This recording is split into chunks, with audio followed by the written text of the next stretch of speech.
Greetings, everyone, and welcome to We Are ACEDS, streaming live on LinkedIn, Twitter, Facebook, and YouTube. My name is Mike Quartararo. I'm the president of ACEDS. Today, we're going to be joined shortly by Robert Freed, Senior Vice President and Global Head of Forensics and Investigations at Sandline Discovery. Sandline, of course, is a professional services company in the e-discovery and information governance space. You can learn more about Sandline at sandlineglobal.com. Robert is also a great friend to me personally and to ACEDS. And so full disclosure there, we have partnered with Rob to promote his forensic collection micro course. You can find that on the ACEDS website. And we're going to begin distributing his book when we get an opportunity. The book is Forensic Data Collection 2.0. We'll distribute at upcoming events and so on and so forth. But in the meantime, Rob, thank you for making the time to join us. How's it going? Doing great. I actually really enjoyed that dance, the intro video. That was great. I just got my morning routine done, so that was good. One of our goals here at ACEDS is not just to educate, but to entertain. So that's what we're striving for there. All right, let's get into it a little bit. Welcome to the broadcast. First of all, for those who don't know, tell our listeners, don't tell me, I already know. Tell our listeners a little bit about your career journey, how you found yourself working in electronic discovery and all things related to that.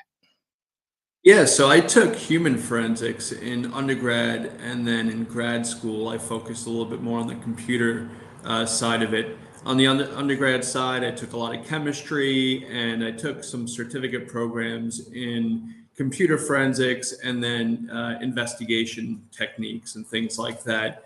At the time, it was about 2001, 2002. So the private sector had limited opportunities for people like myself that were interested in the digital forensics realm.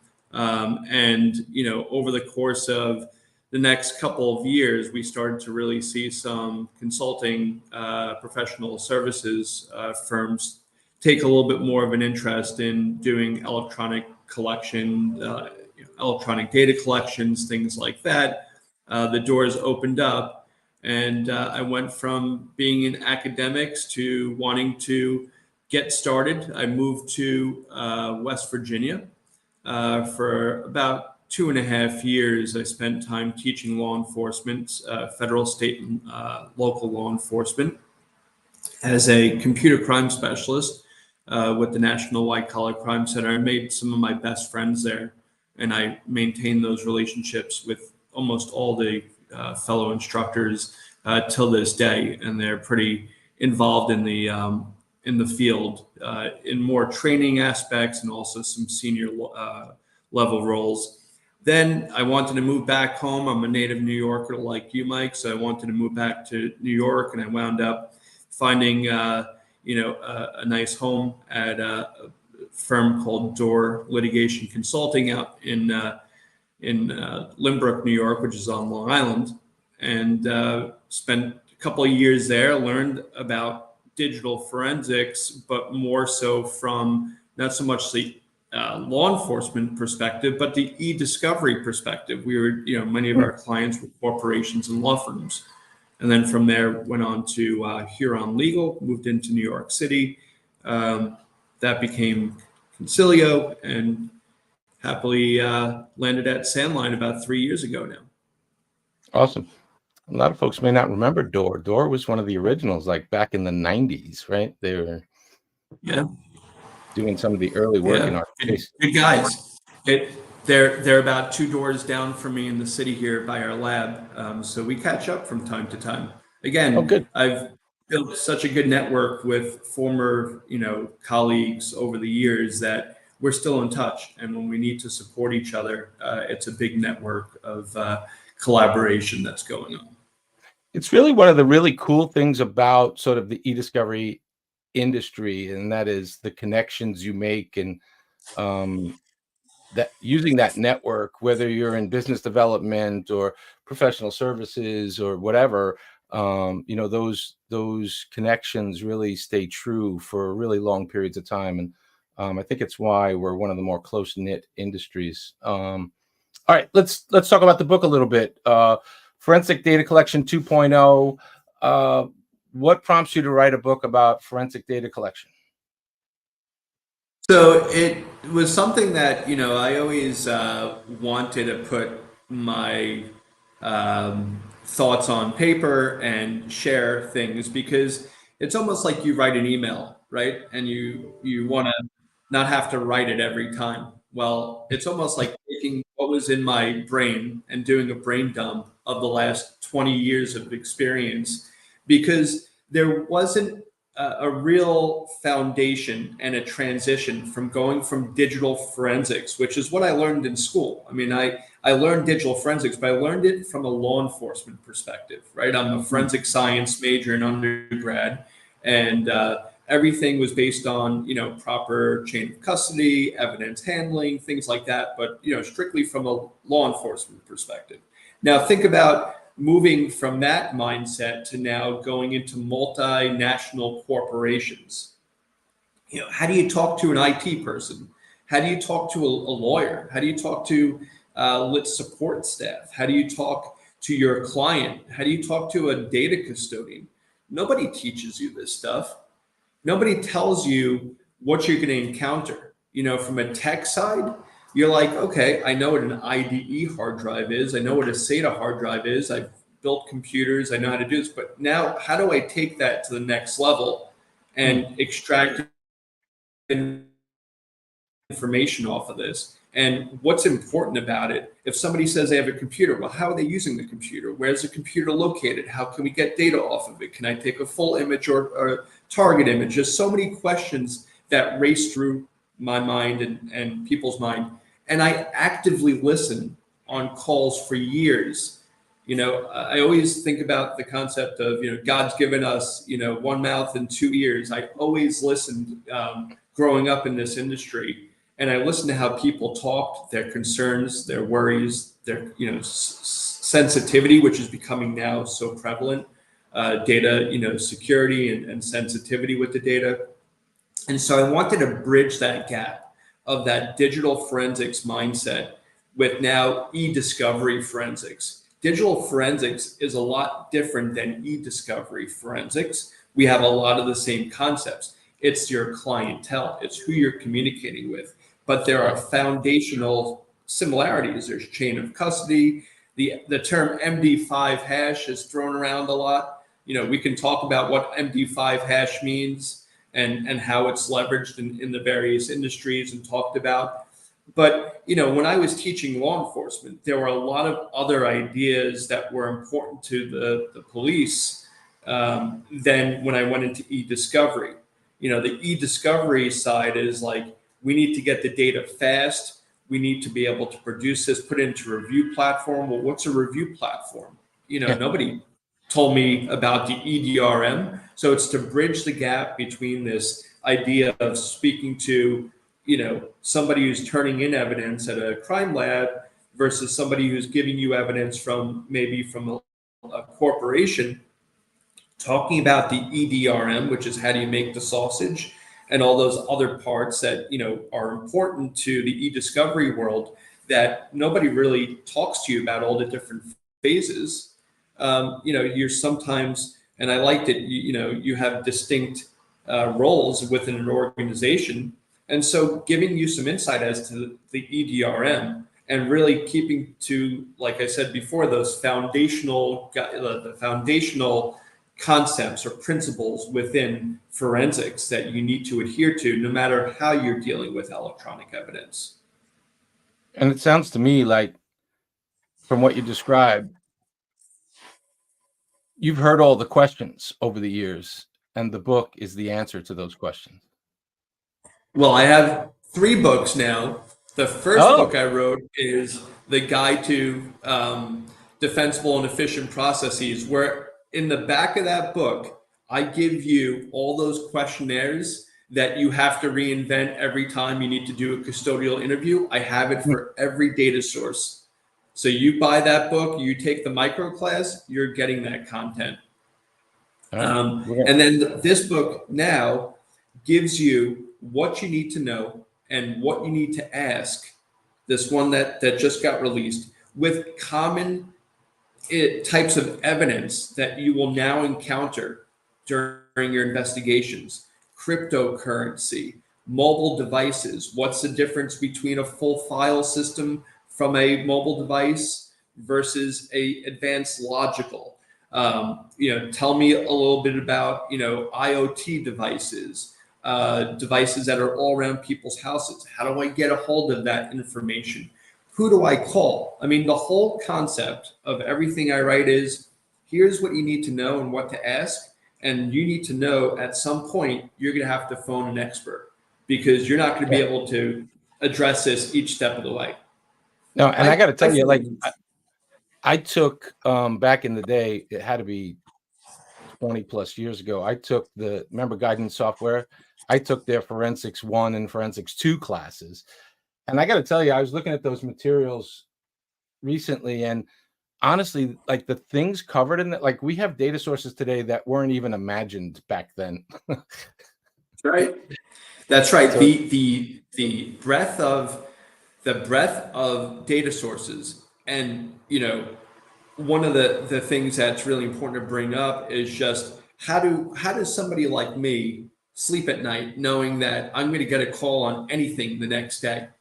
At this point in my career, I know I have nerves of steel because I've been on calls where it's like, you need to be on site tomorrow. No, you don't. Wait, yes, you do. Oh, wait, it's going to be this phone. No, it's now this phone.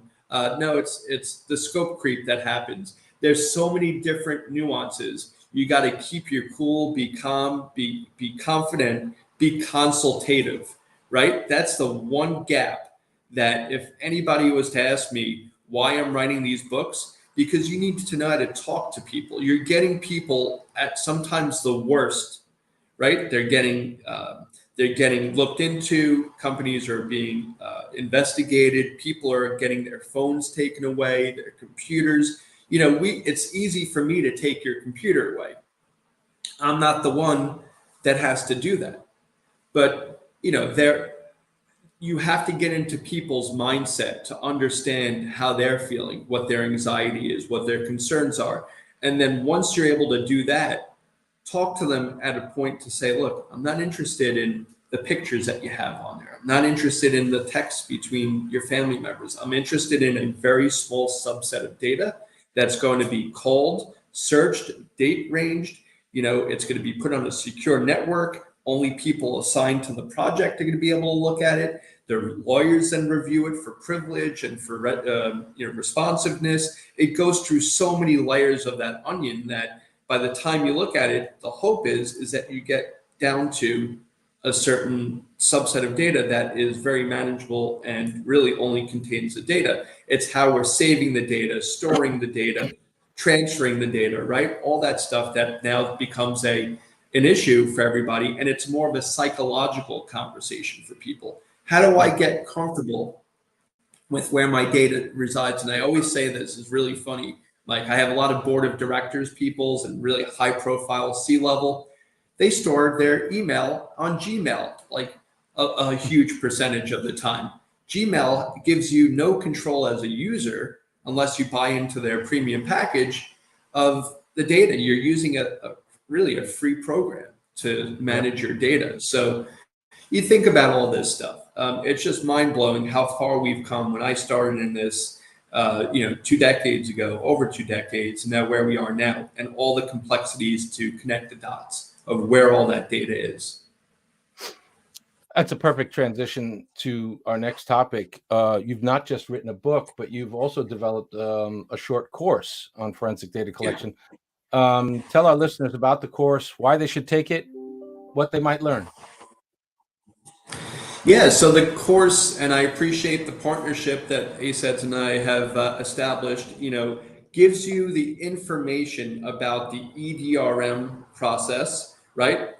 Primarily the identification, the preservation, so nothing gets destroyed, the collection, and then, we can go further and talk about the examination, but we really focused in on, identification, preservation, and collection of electronic evidence. And the course really highlights all the frequently encountered data sources, what you need to know about computers, mobile devices, network storage, databases, webmail, social media, things like that. Every major category is covered there. And part of the reason why I've put my content in different formats, Mike, is because people learn differently. I Yeah. may be, a micro course guy.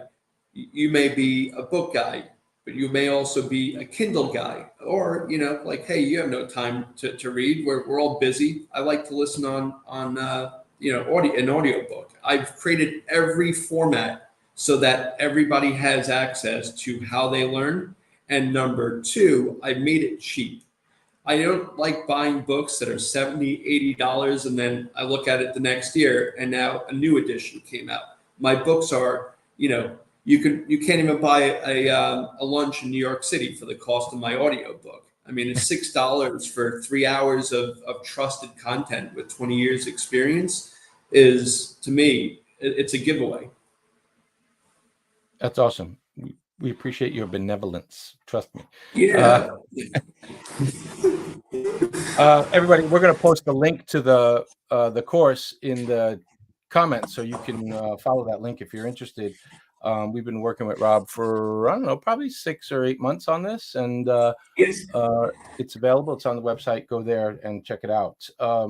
So, Rob, I always like to ask when we get a specialist like you on the broadcast, I always want to ask you about what are some of the biggest challenges. There's probably some forensics folks who are going to listen in and hear our conversation today, but what are some of the biggest challenges facing a forensic technician in our space today? Yeah, look, a lot of forensic technicians are techies, right? Yeah. We're computer, technologists, but sometimes it's to get down to that level where you've got everybody on the call with you, understanding where you're going with this, being that voice of reason that's going to be able to talk to every type of personality. You've got lawyers, you've got clients, you've got nervous custodians, you've got the internal law firm or the law, the legal team. You have a lot of different personalities, and you've got a lot of different emotions attached to that. You may walk into a business that's being, investigated, and they're all nervous. They don't want you there. Right. So you have to navigate a lot of that. But really, what's important is for a forensics person to go into the e-discovery world, you have to really know the EDRM and where the data needs to go next. If you don't understand what the next person needs to do and the bottleneck you may create by not giving the data in a format that works, in the timely manner that works, if you're not a good communicator and saying, hey, look, I arrived on site, here's the data I collected, I left the site, I'm moving the data to the next team member. You don't have to do this all client facing. It can be internally by your team, but it's communicating, it's knowing your priorities, it's knowing the data that you've collected, the importance of it, where it's going next, and understanding the deadlines. Some people, and there's some organizations that say, you're forensics, you stay over there, you let me know when the data is collected, and then we'll get back together. No. One of the things that's amazing at Sandline that I really appreciate is our project managers are on the collections calls. It could be 8 o'clock at night. We're all dialed in because we all want to know what's going on. And that's a great team approach. We're all part of the same team. We're all trying to reach the end goal. But if I don't understand what my project management or processing team or my review managers are doing, I'm a little bit of an issue because I don't understand the big picture of what my actions are. Look, at the end of the day, especially on a second request, we're really tired, right? We're working 12, 15-hour days. We're collecting data. That client wants that collection tracker. They want to know, because it may be passed along to somebody. What did you take from me? Right. And if you're not doing that in a timely manner, there's now discussions. Who are we going to interview tomorrow? Did Rob's team get this person or did they not? So, it takes an extra couple of minutes of your time. And it's like that burn cycle, right? Where you're like, you're already like you're dead tired. But taking those extra steps gets your client in a really good spot. It builds really good relationships because people see you care. And I've been on several second requests that have been highly successful, and these people have bought wings for my entire team or gift cards. They're so happy with it because the communication was in sync. It's not just the technical, it's also being in everybody else's shoes and setting your client up for success. And I've done dozens of collections over the course of my career, and one of the things I always emphasized to the team was our goal here is to get what we need and be the least disruptive we need to be. Correct. That's a big deal. If you really want to have success at an on-site data collection, I mean, aside from convincing people to sort of be without their phone for a few hours, which is always a challenge, but Yeah. just sort of easing over some of those sometimes difficult conversations about what you're doing, what your purpose is, how why you're doing what you're doing, and trying to get in, get out in the least disruptive way. Um, Listen, Rob, no conversation about e-discovery today would be complete without me asking you this. How do you see generative AI impacting forensic collections today?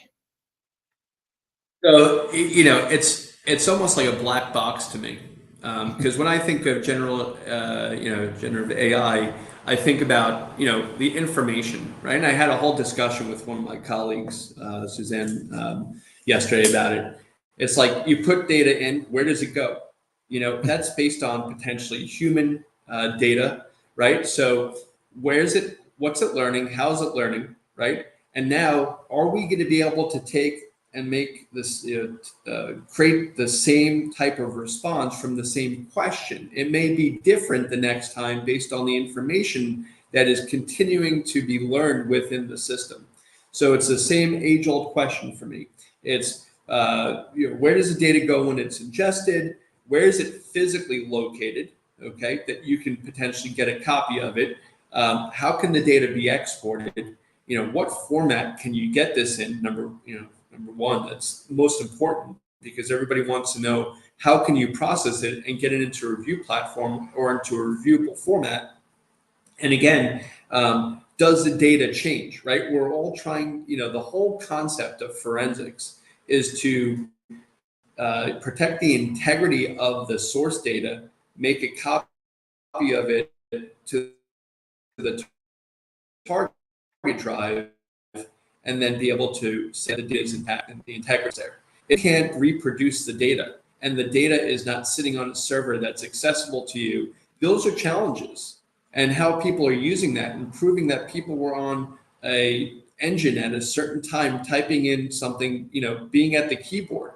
It's a lot more difficult when you've got apps involved, you've got end-to-end encryption, you've got all these challenges that are protecting us online from other people getting access to what we're doing, that you start thinking about these new technologies.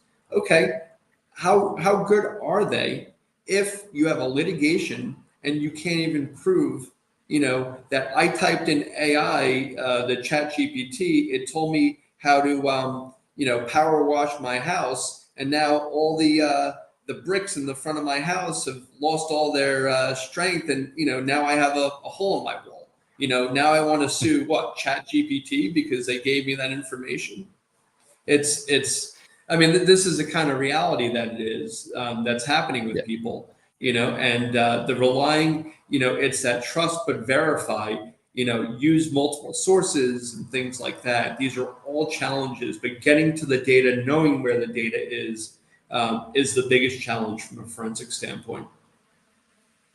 Awesome. All right, we're almost out of time here, but before we go, what's new and interesting with you at Sandline that you'd like to share with the audience today? Any big conferences coming up, anything like that you want to share? Oh yeah. Look, I'm going to be at the ARMA Inform at Princeton University with Ann Gore and team. Techno security. You and I are doing an awesome panel with Monica and Ignatius on ephemeral messaging. Really looking forward to that. I put on an annual symposium on e-crime with Henry Lee and the Henry Lee Institute of Forensic Science. That's my alma mater at the University of New Haven.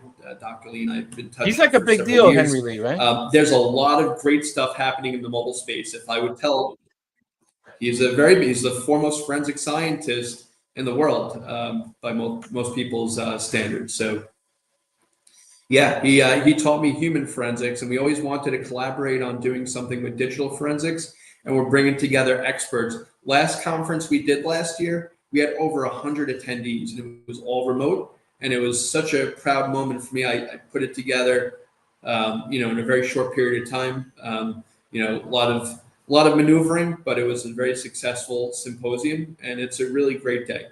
But I was going to say, I want to just focus in on this with the audience really quick. The mobile device space is exploding right now, beyond what we would have thought about 15 years ago when we were first dealing with BlackBerries. And I know you've been there. We've used all those different tools, right? There's remote collections that are now being able to be done remotely. I want to caution everybody on remote collections, though. The examiner is not there, so make sure that you're asking the right questions. Is that app on the device? Am I going to be able to target that app? What am I missing from not being at that remote collection as an examiner that we want to verify, right? You're able to do full file system. You're able to get databases that we haven't been able to get before, from a private sector that was only available to law enforcement. Doing device unlocks. If you don't have the passcode, you can still get into the device now with some of these techniques.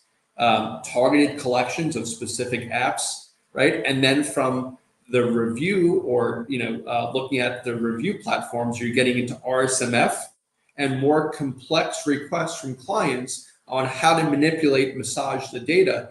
This is a very big aspect of our industry right now. Keep your eye on some of the key players out there.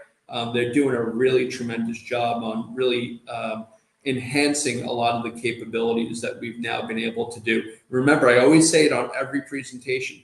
Law enforcement use tools like Celebrite and others to get data quickly off people's phones. Now we want to do it from a litigation standpoint. When I was first doing phones, people were like, chat messages, I don't talk on chat. Now every collection's got a, how do we go, because you're carrying around a small computer. But again, watch the mobile forensic space, especially in the next year or so. I think we're going to see some significant advances on what's available and the types of information we can get off the devices and how that impacts litigation and investigations going on right now. Appreciate that. Rob, how do listeners get in touch if they want to reach you? You can reach me at rfried@sandlineglobal.com. I also have a website, forensicsbyfried.com. So forensicsbyfried.com. It has all my books, all my contents, also presentations I've given, talks I've given, and really looking forward to helping anybody and providing guidance as needed. Awesome. Thanks so much, Rob, for making time for us today. We really appreciate it. If you are interested, listeners, in our short form video interviews like this one, you can find We Are ACEDS live streams in your LinkedIn, Twitter, Facebook feeds, and check out the ACEDS YouTube channel where you can watch previous interviews. Thanks, everyone, for joining us today. Thank you, Rob. Have a great day, everyone. And as I always say, be kind to one another. Thanks, Mike. Thanks, Deja. Have a great day.